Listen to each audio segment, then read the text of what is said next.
Hindi pinalampas ang convoy ng di umano'y mataas na opisyal ng PNP na nahuling dumaan sa EDSA busway. May mga escort pa ito mula sa Highway Patrol Group at ginamit ang pangalan ni PNP Chief Romel Marbil para makalusot. Nasa frontline ng balitang yan si Brian Castillo. Convoy pre! Convoy! Convoy Convoy pre! May convoy Malayo pa lang, naispatan na ng mga taga-Special Action and Intelligence Committee for Transportation o SAIC. Ang convoy na yan na dumaan sa EDSA busway sa northbound ng EDSA Ortigas noong Biyernes, February 7.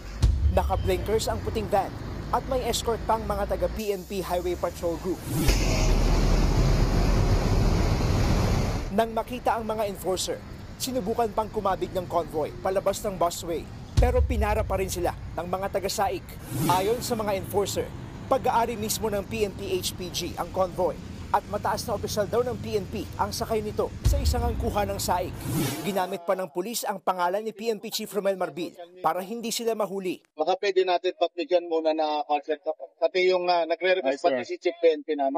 Ang request, baka naman pwede niya during rush hour, hindi tayo mag-what. Pero sa isang text message, itinanggi mismo ng PNP Chief na may ganito siyang kautusan. Ayon sa PNP, hindi raw nila palalampasin at kukonsintihin ang ginawa ng kanilang mga tauhan.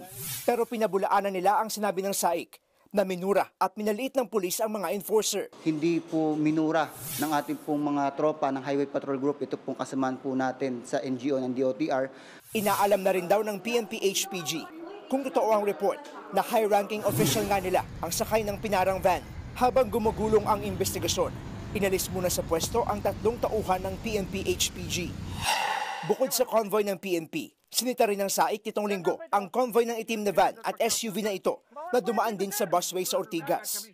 Nagpakilala namang mga tauhan ni dating Senator Manny Pacquiao ang mga sakay ng van. Saan ba ito? Senator Pacquiao. Pero nang pinatabi ng SAIC para tiketan, biglang tumakas ang 2 sasakyan. Pagdilinaw ng kampo ni Pacquiao, hindi alam ng dating senador ang nangyari. Driver at kasambahay daw ni Pacquiao ang sakay ng hinarang na SUV. Aminado silang mali ang ginawa nitong pagtakas matapos sitahin ng mga otoridad.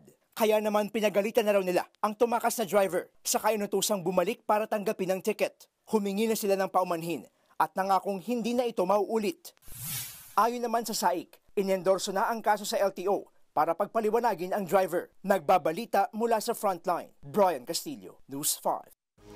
Mga kapatid, Mean Los Baños po. Huwag magpahuli sa mga balita at impormasyong dapat ninyong malaman. Para sa mas malawak na balitaan at diskusyon, mag-follow at mag-subscribe sa social media pages ng News 5.